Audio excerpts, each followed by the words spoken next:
నమస్తే, welcome to Suman TV. Government job చేయాలని ఎవరికి ఉండదు చెప్పండి? ప్రతి ఒక్కరికి కూడా గవర్నమెంట్ జాబ్ చేయాలని ఒక కల అయితే ఉంటుంది కదా. మరి దానికోసం సంవత్సరాల నుంచి కష్టపడుతూ ఉంటారు. మంచి కోచింగ్ సెంటర్ చూసుకోవాలి, మంచిగా కోచింగ్ తీసుకోవాలి అని అనుకుంటారు.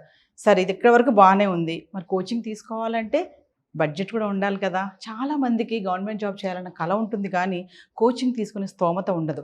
మరి అలాంటి వాళ్ళకి మేము ఫ్రీగా ఆన్లైన్ కోచింగ్ ఇస్తామంటూ మన ముందుకు వస్తున్నారు అనిల్ నాయర్ గారు. క్యాట్ ఎగ్జామ్ ట్రైనర్లో 20 years ఎక్స్పీరియన్స్ ఉండి ఎందుకు మరి ఫ్రీగా ఆన్లైన్ కోచింగ్ ఇస్తున్నారు కాంపిటేటివ్ ఎగ్జామ్స్కి? మరి ఇదంతా ఏంటి? ఇది ఎంతవరకు నిజము? ఫ్రీగా కోచింగ్ ఇస్తారా? మరి అన్ని విషయాలు తెలుసుకుందామా సార్ని అడిగి? మరి ఇంకెందుకు ఆలస్యం, మనతో పాటు ఉన్నారు అనిల్ నాయర్ గారు. సార్తో మాట్లాడదాం. నమస్తే సార్. సార్, ఇప్పుడు ఆల్ కాంపిటేటివ్ ఎగ్జామ్స్ తీసుకుంటే ఆస్పిరెంట్ ఒక జర్నీ అనేది ఎలా ఉండాలి అంటే ఏం చెప్తారు? బేసికల్గా first clarity of thought madam. మనము లైఫ్లో ఏం చేస్తున్నాము, ఎందుకు చేస్తున్నాము? మా పేరెంట్స్ చాలా గొప్పగా, నేను 10th క్లాస్ తర్వాత డైరెక్షన్లెస్గా తిరిగేటప్పుడు ఒకటి అనాలి, లైఫ్లో ఎప్పుడు W and H related questions చాలా important. Why, what, where, when and how. Why we are doing it, when we are doing it, how we are doing it. ఇది చాలా ఇంపార్టెంట్. ఈ క్లారిటీ ఆఫ్ థాట్ అంటే చాలామంది ఏంటంటే తెలుసో తెలియకుండానో ఒక సొసైటియల్ కంపారిజన్ వస్తుంది. If Sachin Tendulkar would have thought that I'm not a class topper, we would have missed the best cricketing person. So first a person has to understand లైఫ్లో నేను నేర్చుకున్న ఒక 2-3 things madam. Clarity of thought, నా బలాలేంటి, నా బలహీనతలేంటి. Second thing, దేనికి no చెప్పాలి, దేనికి ఎస్ చెప్పాలి. నేను ఈ ఎగ్జామ్కి ప్రిపేర్ అవుతున్నాను, ఒక డయాగ్నోస్టిక్ టెస్ట్ రాసి నాకు దీంట్లో లేదు, ఇన్ని నెలల్లో నేను నేర్చుకోగలుగుతాను, ఇక్కడ నేర్చుకోగలుగుతాను అని ఒక సెల్ఫ్ ఇంట్రోస్పెక్షన్ ఉండాలి. చాలామంది స్టూడెంట్స్ ఏంటంటే ఒక కంపారిటివ్ మోడ్లోకి వెళ్ళి హేస్టీ డెసిషన్స్ తీసుకోవడం వల్ల వాళ్ళ టైము, వాళ్ళ ఎఫర్ట్ రాంగ్ అవుట్కమ్స్కి దారి తీస్తాయి మేడం. సో అనిల్ నాయర్ గారు, మీ యొక్క ఫౌండేషన్ గురించి, ఆర్గనైజేషన్, టీమ్ మెంబర్స్ ఎలా, ఈ ఆలోచన కానీ ఇదంతా ఎంతమంది ఉంటారు, ఎలా వర్క్ చేస్తారు? జనరల్గా అనిల్ నాయర్ క్లాసెస్, నేను let me share my educational background. I did my BTech from Osmania university. దాని తర్వాత నేను ఇన్ఫోసిస్లో ఆల్మోస్ట్ 2 years వర్క్ చేశాను. ఇన్ఫోసిస్ చేసిన తర్వాత I could not see an individual committing suicide because she failed in 10th class maths. అప్పుడు నేను అడిగిన question, what is the use of an education if it does not teachers people how to create history? నేను నా ఇన్ఫోసిస్ ఉద్యోగం వదిలేసి నేను career launcher అని ఒక క్యాట్ కోచింగ్లో జాయిన్ అయ్యాను. 3 yearsలో I became South India academic head. South ఇండియాలో ఉన్న స్టూడెంట్స్కి చదువు చెప్తున్నాను, how can I share my knowledge to millions of students అని చెప్పి అనిల్ నాయర్ క్లాసెస్ స్టార్ట్ చేశాను. ఆఫ్లైన్ క్లాసెస్ నడిపేవాడిని. దాని తర్వాత ఈ ఆఫ్లైన్ క్లాసెస్ ద్వారా నా ట్యూషన్ క్లాస్లో కూర్చున్న పిల్లలకు మాత్రమే చదువు చెప్తున్నాను, లేని వాళ్ళకి ఎలా చెప్పాలి అని చెప్పి నేను almost I started my online classes in 2014. అంటే చాలామంది కోవిడ్ టైంలోనో జియో వచ్చిన తర్వాత స్టార్ట్ చేసి ఉంటారు. నేను 2014లో ఖాన్ అకాడమీ ఇన్స్పిరేషన్గా స్టార్ట్ చేశాను. దాని తర్వాత ప్రతి 2 సంవత్సరాలకు మేడం మార్కెట్లో ఎక్కడెక్కడ గ్యాప్ ఉంటే నేను అక్కడికి వెళ్ళే ప్రయత్నం చేశాను. ఫస్ట్ క్యాట్ కోచింగ్ స్టార్ట్ చేశాను. క్యాట్ కోచింగ్ స్టార్ట్ చేసిన తర్వాత ఫ్రాంచైజీగా సెంటర్స్ పెట్టాను. దాని తర్వాత ఆన్లైన్ క్లాసెస్ స్టార్ట్ చేశాను, ఇంగ్లీష్ మీడియం స్టార్ట్ చేశాను, టెస్ట్ సిరీస్ స్టార్ట్ చేశాను. కానీ నా అనాలిసిస్లో ఏంటంటే ఎస్పెషల్లీ తెలంగాణ, ఆంధ్రప్రదేశ్లో బ్రిలియంట్ కిడ్స్ ఉన్నారు. బట్ అన్ఫార్చునేట్గా వాళ్లకు ఒక మెథడ్కి అలవాటు పడ్డారు.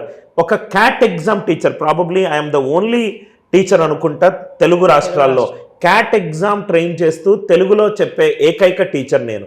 అందుకే నాకు యాప్ డౌన్లోడ్స్ కానీ, యాప్ రెవెన్యూస్ కానీ, మన గూగుల్ రివ్యూస్ ఒక 4000+ రివ్యూస్ ఉంటాయి. ఇదంతా ఎందుకంటే క్యాట్ చాలా కష్టతరమైన ఎగ్జామ్ మేడం. అటువంటి లెవెల్కి టీచింగ్ చెప్పిన నేను ఈ ఆర్ఆర్బి కానీ, బ్యాంక్ ఎగ్జామ్స్ కానీ, ఎస్ఎస్సి, సిజిఎల్, నేను మళ్ళీ తెలుగు మీడియం కోర్సెస్లోకి వచ్చాను. సో ఇది నా టీంలో ఉన్న వాళ్ళు, కొన్ని క్లాసెస్ చెప్పిన వాళ్ళు Oxford university MBA graduate, IIM Lucknow MBA graduate. My younger brother is from IIM Bangalore. My elder brother is a general manager with a 5-star hotel. We once upon a time we are from an utter poverty. But ఆ చదువు అనేది మా entire ఫ్యామిలీని next లెవెల్కి తీసుకొని వెళ్ళింది. Team members, I have got mentors. జనరల్గా నా చుట్టూ ఉన్న నా మెంటర్స్ ఆన్ అన్ యావరేజ్ ప్రతి ఒక్కరు మినిమం 100 కోట్ల టర్న్ ఓవర్ చేస్తారు. I always spend time with well read people, well qualified people, so that I can drift in that direction. So we have a very well qualified team members of 25 people. We have the faculty size of minimum 30. Some are on part time, some are full time, some are on retainer basis.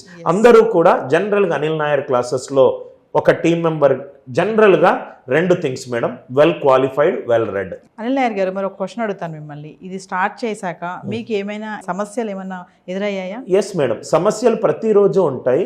I always believe that courage అనేది, ధైర్యం అనేది right, భయం లేనప్పుడు ఉండేది ధైర్యం కాదు, భయం ఉండి కూడా ముందుకెళ్ళేది. ఛాలెంజ్ వస్తుంది, ఛాలెంజ్ వచ్చింది. నేను నేర్చుకున్న చదువు నాకు ఏం నేర్పించిందంటే, ఒక ఛాలెంజ్ వచ్చినప్పుడు ఆ ప్రాబ్లం స్టేట్మెంట్ ఏంటి, నేను కంట్రోల్ చేయగలుగుతాను. కంట్రోల్ చేయాలంటే ఏం చేయాలి, రిసోర్సెస్ ఉన్నాయా, లేవు, ఈ ప్రాబ్లం ఫ్యూచర్లో అవుతుందని చెప్పి నేను కొంచెము ప్రాబ్లం స్టేట్మెంట్ని కరెక్ట్గా అర్థం చేసుకొని నేను కొంచెం రాహుల్ ద్రవిడ్ బ్యాటింగ్ని బాగా ఇష్టపడతాను. అంటే రాహుల్ ద్రవిడ్ బాగా ఫస్ట్ బాల్ నుంచే 4 కొట్టాలనుకోడు, పిచ్ని అర్థం చేసుకొని ఆ ఫీల్డింగ్ పొజిషన్ అర్థం చేసుకుంటాడు. అలా నేను ప్రతి ఛాలెంజ్ని కొంచెం టైం తీసుకొని అర్థం చేసుకొని, ఈరోజే కాదు రేపు, challenges is what made me from a boy to a men, from a men to an entrepreneur. So challenges వస్తూ ఉంటాయి. ఇప్పుడు బ్యాట్స్మెన్కి బాల్ ఎటువైపు నుంచి వస్తుందో తెలియదు, ఆడడం తెలుసు కాబట్టి ఆడుతూనే ఉంటే అలవాటు అవుతుంది. అలానే ఒక ఎంటర్ప్రెన్యూరియల్ జర్నీ కూడా. Challenges is what makes me a better person. So coming to మీ ఆన్లైన్ కోచింగ్లో మనం లాంగ్వేజ్ గురించి మాట్లాడుకుంటే, చాలా మంది రూరల్ ఏరియాస్ నుంచి తెలుగు మీడియం వాళ్ళు ఉంటారు. మరి మీ దాంట్లో జాయిన్ అవ్వాలి అంటే వాళ్ళకి ఎట్లా, మీరు మరి ఇంగ్లీష్ వాళ్ళకి చాలా కష్టం ఉంటుంది కదా, వాళ్ళు మీరు ఎలా డైవర్ట్ చేసి? నేను ఒకటి చెప్తాను మేడం, స్టూడెంట్స్ కంటే ఎక్కువగా 2 సంవత్సరాల క్రితం నేను తెలుగు మీడియం క్లాసెస్ స్టార్ట్ చేశాను. నేను ఆల్మోస్ట్ ఒక 18 years ఇంగ్లీష్లోనే క్లాసులు చెప్పాను. తెలుగు మీడియం పిల్లలకు చదువు చెప్పాలి అనే ఒక లక్ష్యంతో నేను బేసికల్గా ఒక మలయాళీని, మలయాళం స్పష్టంగా మాట్లాడతాను, తెలుగు అంత స్పష్టంగా నాకు రాదు. సో ఈ 30 రోజుల్లో మలయాళ భాష, తెలుగు భాష అట్లా తీసుకొని మలయాళం నేర్చుకునేటప్పుడు ఆ బుక్ కొన్నాను, ఇది నేర్చుకున్నట్టు ఇప్పుడు కొన్నాను. క్లాసు తెలుగులో చెప్పాలి అనే ఒక చిన్న తాపత్రయము నాకు తెలుగు అకాడమీ పుస్తకాలు తీసుకొని నేర్చుకొని అలా చెప్పడం స్టార్ట్ చేశాను. ఎందుకంటే మేడం, నా ఇంటెన్షన్ తెలుగు మీడియం స్టూడెంట్కి ఒక క్యాట్ ఎగ్జామ్ ట్రైనర్ కాన్సెప్ట్స్ చేరాలంటే నేను రీలర్న్ చేయాలి, అన్లర్న్ చేయాలి. ఫస్ట్ 6 నెలలు నాకు భలే కష్టమైంది మేడం. బట్ సంకల్పం ఉన్న చోట చిన్న చిన్న కష్టాలు అది. సో ఇప్పుడు మనకు యాక్చువల్గా నేను తెలుగులో క్లాసు ఇంగ్లీష్ కంటే కూడా బాగా చెప్తాను. నేను తెలుగులో క్లాసు చాలా స్పష్టంగా, నీట్గా, స్లోగా తెలుగు మీడియం స్టూడెంట్కి అర్థమయ్యేటట్టు చెప్తాను. ఒక తమిళన్ అయ్యుండి తెలుగు 30 రోజులు నేర్చుకుని ఇంత బాగా అంటే ఆ క్లాస్ చెప్పుకునేటప్పుడు ఐ మస్ట్ కన్ఫెస్, నేను క్లాస్ చెప్పేటప్పుడు సరళ రేఖ అని చెప్పేటప్పుడు స్టూడెంట్స్ని అడిగేవాడిని కూడా, రైట్ ఇది నేను కరెక్టే చెప్తున్నానని చెప్పి. Yes, first 30 days student cooperation కూడా ఉంది. నేను జనరల్గా మధ్యలో ఇంగ్లీష్ వర్డ్స్ వచ్చేటి అలా నేర్చుకుంటూ కింద పడుతూ, ఎందుకనంటే తెలుగు మీడియం స్టూడెంట్స్ని నేను ఐఐఎమ్స్లో చాలా తక్కువ మందిని చూడడం అనేది ఒక పర్సనల్గా ఒక క్యాట్ టీచర్గా నాకు కొంచెము అసంతృప్తి కలిగించింది మేడం. అండ్ మళ్ళీ నేను ఇక్కడ పుట్టి నేను పెరిగిందంతా కూడా సింగరేణి కాల్ మైన్స్ లిమిటెడ్లో. సో నేను ఆ ఆర్థిక పరిస్థితి కూడా చూశాను. అందుకే మన అనిల్ నాయర్ క్లాసెస్ యూట్యూబ్ ఛానల్లో మీరు అబ్జర్వ్ చేస్తే మేడం, 2.5 సంవత్సరాల నుంచి ఏ ఒక్కరోజు కూడా మిస్ అవ్వలేదు. ప్రతిరోజు మినిమం 3 వీడియోలు ఉంటాయి, 4 షార్ట్స్ ఉంటాయి. స్టూడెంట్స్ జాయిన్ అయినా కాకున్నా కానీ ఆ వీడియోస్ రోజు రిలీజ్ చేస్తూ ఉంటాను. అంటే నా డే షెడ్యూల్లో 1.5 hours సోషల్ ఎలిమెంట్ కింద స్పెండ్ చేస్తాను, 9.5 hours ఎంటర్ప్రెన్యూర్గా టైం స్పెండ్ చేస్తాను మేడం. ఎక్కువ శాతం ఈ కాంపిటేటివ్ ఎగ్జామ్స్కి తెలుగు మీడియం వాళ్ళు ఎక్కువ వస్తూ ఉంటారు. అవును. సో మీరు చేసే ఈ ఫిల్టరైజేషన్లో మరి అలాంటి వాళ్ళు ఎలా మీరు చూస్ చేసుకుంటారు? జనరల్గా ఈ తెలుగు మీడియం వచ్చే వాళ్ళకు నేను పర్సనల్గా 4-5 పారామీటర్లు మా ప్యానెల్ మెంబర్ వాళ్ళకి చెప్పాను మేడం. ఫస్ట్ థింగ్, డిజర్వింగ్ స్టూడెంట్స్కి మెరిట్ లిస్ట్లో, డిజర్వింగ్ అంటే ఎవరంటే ప్రాబబ్లీ లోవర్ ఇన్కమ్ గ్రూప్ కావచ్చు, ప్రాబబ్లీ పూర్ ఫ్యామిలీ నుంచి కావచ్చు, సింగిల్ మదర్ కావచ్చు, సింగిల్ పేరెంట్ కావచ్చు, ప్రాబబ్లీ ఒక లోవర్ మిడిల్ క్లాస్ ఫ్యామిలీ నుంచి రావచ్చు, 1-2 సార్లు ఎగ్జామ్ రాసి ఇంకోసారి ట్యూషన్ పెట్టలేని వాళ్ళు కావచ్చు. ఈ ఒక సెట్ ఆఫ్ ఒక సోషల్ ఛాలెంజెస్ ఉన్న స్టూడెంట్స్ని మ్యాక్సిమంగా తీసుకోవాలి అనే నేను మా ప్యానెల్ మెంబర్కి అదే చెప్పాను. ఎందుకంటే ఈ ఇనిషియేటివ్ ద్వారా మేడం నాకు ఒక 6-8 నెలలు టైం ఇస్తే నేను చెక్కగలుగుతాను మేడం స్టూడెంట్ని. ఎందుకనంటే నేను పీటీ ఉషా అంత గొప్ప అథ్లెట్ని కాదు, కానీ ఓఎం నంబియార్ లాంటి గొప్ప కోచ్ని, సచిన్ టెండూల్కర్ లాంటి గొప్ప క్రికెటర్ని కాదు, దాన్ని క్రియేట్ చేసిన రమాకాంత్ ఆచరేకర్ అంత కోచ్ని. I'm a coach. ఎందుకంటే నేను బాగా సార్లు సెమినార్లో చెప్పింది, దేవుడు సృష్టిస్తాడు, టీచర్ ప్రతి సృష్టి క్రియేట్ చేస్తాడు. సో మంచి టీచరు ఎన్నోసార్లు నేను ఒక స్టూడెంట్గా ఒక పెద్ద ప్రాబ్లము ఒక 1/2 సెకండ్లో అయిపోతే ఆ టీచర్ ఇంత పెద్ద ప్రాబ్లం నేను స్ట్రగుల్ అయ్యాను, అటువంటి ఆహా మూమెంట్స్ క్రియేట్ చేసే లక్షణమే ఈ ఆన్లైన్ కోర్స్ మేడం. సో ఈ తెలుగు మీడియం స్టూడెంట్స్లో ప్రతి ఒక్కరూ serious and sincere student cat exam teacher content కావాలి అని అనుకుంటే జనరల్గా ఈ క్రైటీరియా మేడం.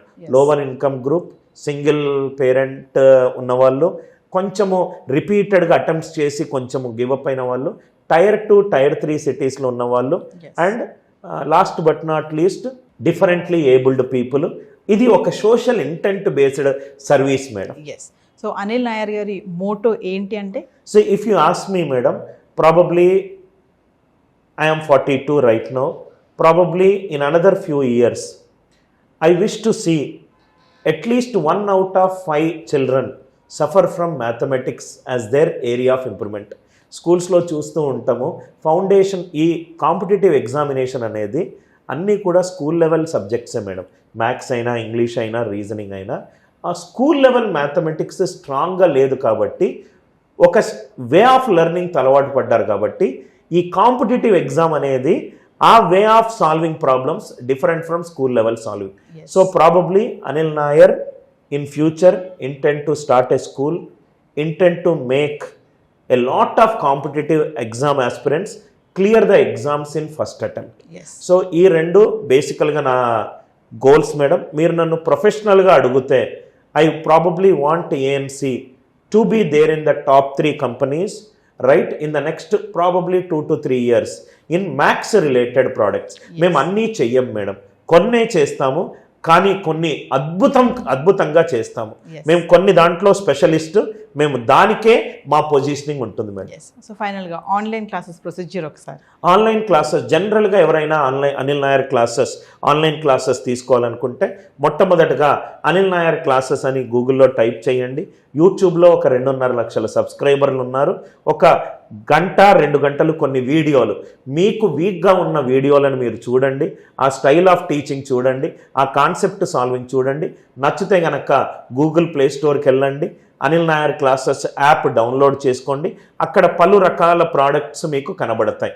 మీ బడ్జెట్స్ అనుసరించి మీరు ఏ ఎగ్జామ్ రాస్తున్నారో అది చూసి వ్యాలిడిటీ, ఎన్ని నెలల వ్యాలిడిటీ ఉంది. జనరల్గా మన దగ్గర 6 to 12 months ఎక్కువ తీసుకుంటారు, బట్ వాళ్ళ పాకెట్ ఫ్రెండ్లీగా చూసుకొని యూట్యూబ్, ఫేస్బుక్లో ఎందుకు రోజు ఈ పర్సన్, నేను జనరల్గా ఏంటంటే మేడం చాలా ఈజీగా ఒక స్టూడెంట్, ఒక టీచర్ ఎంత సీరియస్గా తన ప్రొఫెషన్లో తెచ్చుకోవడానికి 3-4 థింగ్స్ ఉన్నాయి. ఆ ఛానల్ ఎప్పుడు క్రియేట్ అయింది, ఎంత కన్సిస్టెన్సీ ఉంది, ఎన్ని వీడియోలు రెగ్యులర్గా చేస్తున్నారు, ఎంత డిఫరెంట్గా చేస్తున్నారు, క్లాసులో టైంపాస్ ఎంత తక్కువగా చేస్తున్నారు, ప్రాబ్లమ్స్ ఎంత ఎక్కువగా చేస్తున్నారు. అండ్ మీకు ఈజీగా ఇప్పుడు స్టూడెంట్కి ఒక క్లాస్ చూస్తే అర్థమైపోతుంది, అనుభవం ఉన్న టీచర్, అనుభవం లేని టీచర్. అది చూసి కావాలనుకుంటే కోర్స్ తీసుకోవచ్చు madam. Thank you sir. Thank you.